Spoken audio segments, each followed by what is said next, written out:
자, 이제 더블 체이닝의 경우 체인 라인에 대해서 잠깐 또 생각해 보겠습니다. 더블 체이닝은 아우터와 이너로 이루어져 있기 때문에 아우터 쪽에서 가령 10단의 경우 아우터 쪽에서 저단부터 볼까요? 이너의 경우 이너 쪽에서 1단부터 뭐 한 5단, 그리고 아우터가 5단부터 10단까지의 역할을 나눠서 이렇게 라인을 책임져 준다고 볼 수 있겠죠. 이너에 있을 때는 이 반, 아우터는 이쪽 반을 각각 맡아서 싱글 체이닝보다 그래서 체인 라인을 맞추기가 더 수월하고, 그리고 굳이 싱글 체이닝보다 체인 라인을 맞추는 게 어렵지는 않는 것 같습니다. 그런데 우리가 더블 체이닝을 쓴다는 거는 이제 앞 드레일러가 설치가 된다는 얘기잖아요. 그래서 이 앞 드레일러 이 녀석 때문에 이제 체인 라인을 맞출 때 또 고려해야 될 상황이 생기게 되겠죠. 앞 드레일러를 보면 앞 드레일러의 폭이 기본적으로 일정 폭이 형성이 되어 있기 때문에 가령 이너 쪽에서 1단에서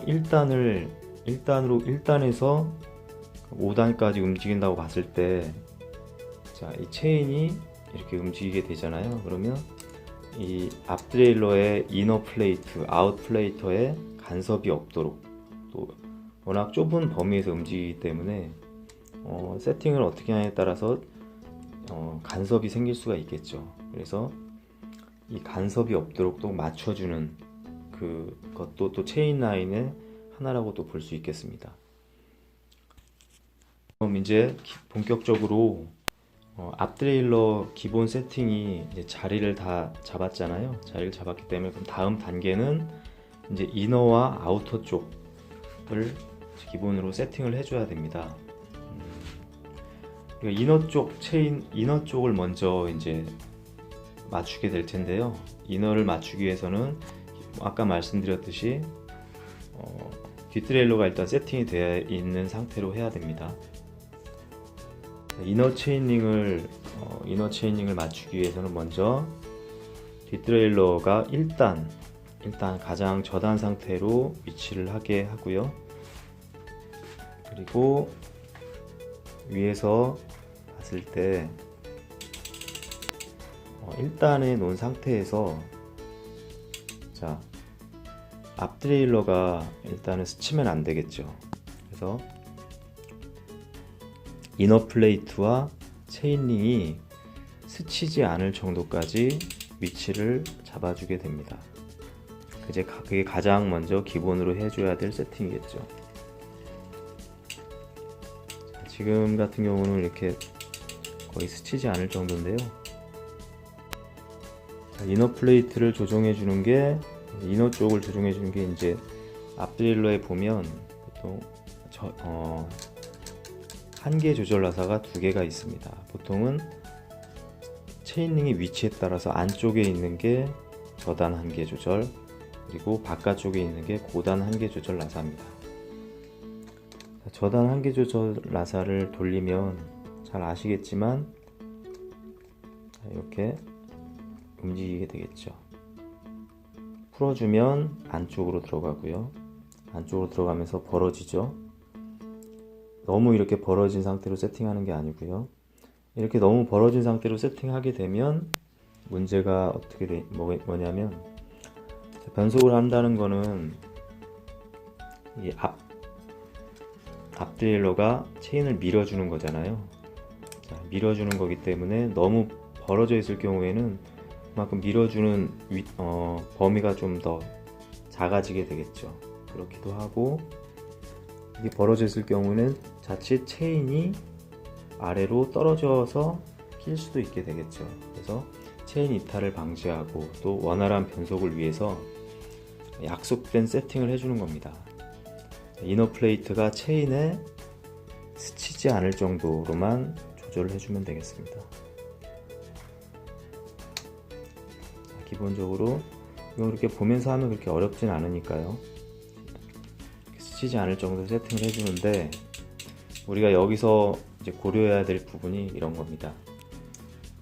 우리가 이제 다단화를 하다 보면 스페이서를 이제 더블 체이닝의 경우 체인 라인이 안 나올 경우가 있죠. 그리고 지금 GXP-BB 같은 경우는 이 스램 레드 크랭크셋의 경우에는 스페이서 없이도 체인 라인이 잘 나옵니다. 이너 체인 라인이. 그런데 가끔 이제 스페이서가 필요한 경우도 있어요. 어떤 경우에 BB쉘에 스페이서를 넣어줘야 될까요?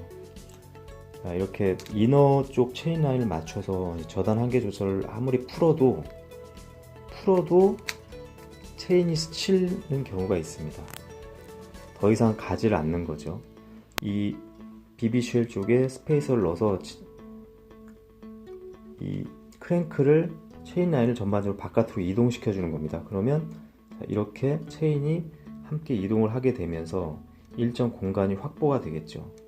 그 체인 라인 확보를 위해서 이너 쪽을 확보해 주기 위해서 BB쉘 쪽에 2.5mm나 3mm 정도의 스페이서를 넣어주게 되는 겁니다. 체인 라인, 이너 체인 라인을 맞추기 위해서 스페이서가 필요한 거죠. 자, 이렇게 이너 쪽 세팅이 일단 체인 라인이 세팅이 끝났으면 다음에는 이제 아우터 쪽을 봐줄 차례입니다. 아우터 쪽 세팅을 할 때는 두 가지.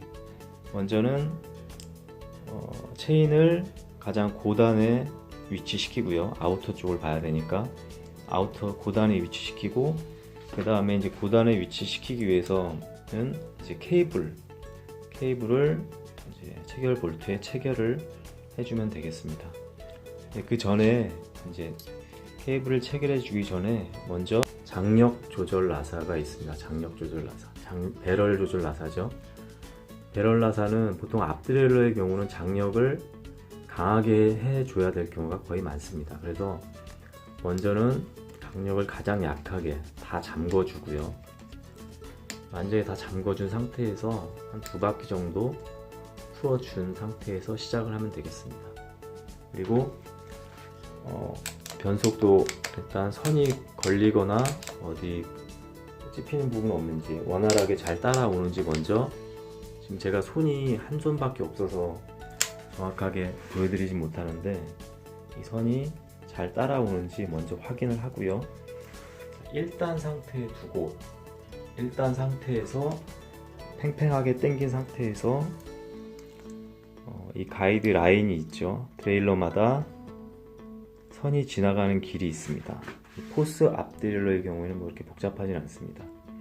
이 선을 타고 여기를 타고 그대로 홈으로 집어넣어 주면 됩니다. 이렇게 당겨서 요 정도로 홈에 맞춰서 체결을 해주면 되겠습니다. 자, 케이블을 정확한 루팅에 맞게 체결을 했고요. 그리고 리어도 10단 쪽, 고단 쪽으로 위치를 했습니다. 이렇게 된 상태에서 이제 시프터를 작동시켜서 정확하게 고단 아우터 쪽으로 원활하게 작동이 되는지 한번 보겠습니다. 한 손밖에 없으니까 아우터로 작동을 한번 해보고요. 타고 올라가는지 한번 보죠.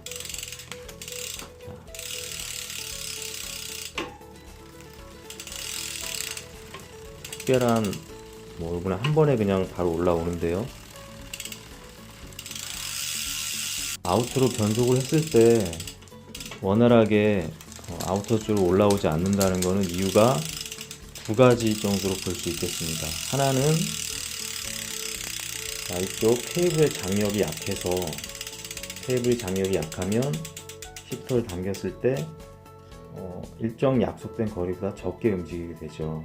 적게 움직이게 된다는 것은 이 플레이트가, 이너 플레이트가 체인을 밀어서 아우터 쪽으로 이동을 시켜줘야 되는데 이동하는 거리가 작게 되는 거죠. 일정 거리만큼 이동해야 아우터로 체인을 이동시켜줘서 타고 올라가게 됩니다.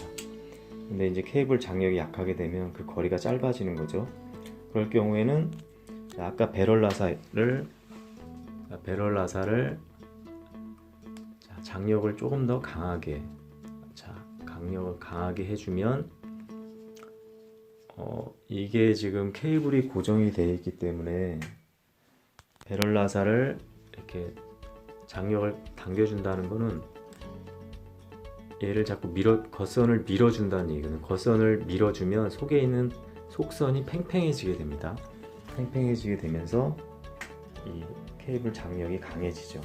그러면 시프터를 당겼을 때 장력이 강하기 때문에 움직임 거리가 더 많아지게 됩니다. 그렇게 조절을 해서 조금 더 이동을 시켜주는 거죠. 그리고 장력이 부족한 게 하나가 있고, 장력은 강한데 얘가 움직이지 않는다는 거는 이렇게 앞드레일러를 한번 밀어보면 더 이상 움직이지 않는 경우를 볼 수 있습니다. 그러면 그럴 경우에 이제 이 한계 조절 나사, 고단 한계 조절 나사가 너무 잠겨 있다고 볼 수 있겠습니다. 고단 조절 나사를 좀 더 풀어주면 한계를 조금 더 넉넉하게 해주는 거죠. 한계를 조금 더 주면 얘가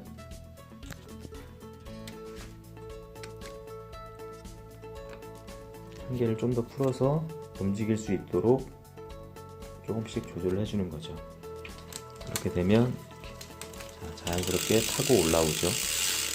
실제로 이 앞드레일러의 케이블 세팅은 자료를 많이 찾아볼 수 있습니다. 그리고 이렇게 설명을 해도 물론 제가 설명이 지금 영상 촬영이 좀 한계가 있어서 설명이 좀 어렵긴 한데, 실제로 개인이 여러 번 세팅을 해보지 않으면 앞드레일러 세팅은 영상만 가지고는 완벽하게 마스터하기는 쉽지 않습니다. 몇 번의 이제 변수를 좀 거치고 또 개인이 여러 번 세팅을 해보는 게 가장 확실한 방법입니다. 그래도 아주 기본적인 그 매뉴얼은 알고 있으면 나중에 세팅을 조금 더 수월하게 할 수 있겠죠. 아우터도 마찬가지로, 이너랑 마찬가지로요, 10단과 아우터에서 체인이 스치지 않을 정도로, 그런 간격 정도로 맞춰주면 되겠습니다. 맞추는 방법은 고단 한계 조절 나사나 장력 조절로 응용을 해주시면 되겠습니다.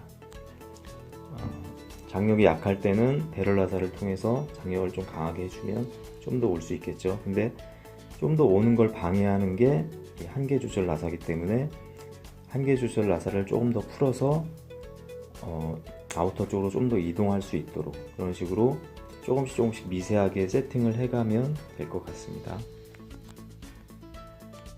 자, 앞드레일러 세팅이 다 끝난 상태에서 한번 체인을 한번 빼봤습니다. 자, 체인이 빠져 있는 상태에서 위에서 한번 보면 앞드레일러의 위치, 저단에 놨을 때 위치와 고단에 왔을 때 이 위치를 한 번 더 확인해 보면, 기본적으로 처음에 앞드레일러 세팅하기 전에 이 앞드레일러 저단이나 저단 한계 조절, 고단 한계 조절이 어느 정도로 위치하는지 기본적인 세팅을 해둘 수도 있겠다는 생각도 듭니다. 자, 이너 쪽 위치에 봤을 때, 위에서 봤을 때 그 이너 플레이트와 이너 체인링의 간격을 볼 수 있고요. 그 다음에 아우터 쪽으로 왔을 때, 자, 앞드레일러 사이와 체인링이, 아우터 체인링이 어디에 위치하는지 한 번쯤 봐둘 필요도 있을 것 같습니다. 이번에는 케이블까지 아예 풀어봤습니다. 제가 앞드레일러 세팅 영상 찍으면서 아주 번거로운 작업을 아주 여러 번 되풀이하고 있다는 것을 보실 수가 있습니다. 케이블 푼 상태에서 위에서 한번 볼까요? 실제로 세팅을 많이 해보다 보면 이너 플레이트와 이너 체인링의 간격만 보면 이게 체인이 스칠지 안 스칠지 어느 정도 감이 옵니다. 그러니까 한마디로 스페이서를 넣어줘야 될지 아니면 스페이서를 넣지 않아도 세팅이 될지 감이 오게 되는 거죠. 이 거리만 봐도. 자, 그리고 아우터 쪽도 기본 세팅할 때 미리 어느 정도 움직이면 아우터가 체이닝이 어느 정도까지 움직이면 되는지 고단 한계 조절 나사를 미리 어느 정도 조절을 해 놓을 수도 있겠죠. 지금은 좀 많이 움직이게 되는데요. 실제로는 어느 정도 한 중간에서 조금 더 가면 어느 정도 세팅은 가능하게 되고요. 고단 같은 경우는 사실 조절하는 게 그리 어렵지 않기 때문에 임의로 어느 정도로 맞춰 놓으면 된다고 볼 수 있겠습니다. 이렇게 기본적인 세팅을 어느 정도 저단과 고단도 맞춰 놓고 시작을 해도 되게 좋을 것 같고요. 이제 앞드레일러 세팅에서 가장 많이 이제 신경 쓰게 되는 것들은 이너 세팅입니다. 이너가 체인에 스치느냐 스치지 않느냐. 실제로 로드 같은 경우 이제 규격화가 되어 있기 때문에 괜찮은데, 우리가 이제 앞드레일러 어댑터를 이용해서 원래 앞 다단화가 되지 않는 자전거를 앞 다단화를 하는 거기 때문에 이너 체이닝에 대한 어떤 스침에 대한 부분이 가장 신경 써야 될 부분이기도 합니다. 왜냐하면 이너 스페이서를 넣어도 가령 앞드레일러의 종류에 따라서 이게 지금 보시면 이 어댑터에 닿거든요. 지금도 어댑터에 앞드레일러가 더 이상 가는 걸 앞드레일러가 방해를 하는 걸 볼 수 있습니다. 자, 만약에 이 부분을 더 깎아낸다면 안으로 더 들어가게 됩니다. 그렇게 되니까 굳이 스페이스를 넣지 않아도 안으로 더 움직이기 때문에 스페이스를 넣지 않아도 될 부분을 이게 방해를 하고 있기 때문에 스페이스를 넣어줘야 되는 경우도 생기게 되는 거죠. 그러니까 이 앞드레일러와 어댑터의 호환성 문제가 상당히 큰 부분을 또 차지하기도 합니다. 여러 번 세팅하다 보면 앞드레일러를 많이 저도 깎아낸 적이 있거든요. 더 안으로 밀어 넣기 위해서 앞드레일러 이 간섭이 있는 부분을 깎아내기도 하고 가공을 하기도 합니다. 그만큼 이 앞드레일러와 어댑터의 그 호환성 문제는 상당히 큰 부분을 또 차지하고 있기도 합니다. 이 부분도 꼭 참고를 하셔서 세팅을 하시면 좋을 것 같습니다. 다오니의 16 데스포르츠의 앞드레일러 세팅을 해봤는데요. 앞드레일러 세팅은 유튜브 동영상을 찾아보면 사실 저보다 더 자세하게 설명을 해주시는 부분도 있을 거예요. 제가 오늘 이제 중점적으로 해보고 싶었던 것은 이제 미니벨로 앞 다단화, 어댑터나 그리고 체인 라인에 대한 부분. 그 체인 라인에 대해서 사실 이렇게 크게 다루지 않기 때문에 다단화를 할 때나 또 리어 쪽 다단화를 할 때나 또 앞 다단화를 할 때 체인 라인이 어떻게 형성되는지에 대해서 조금 더 자세하게 이렇게 설명을 해드렸습니다. 그렇지만 제가 설명한 것이 매뉴얼이 아니기 때문에 다단화 하실 때 참고만 하실 수 있었으면 좋겠습니다.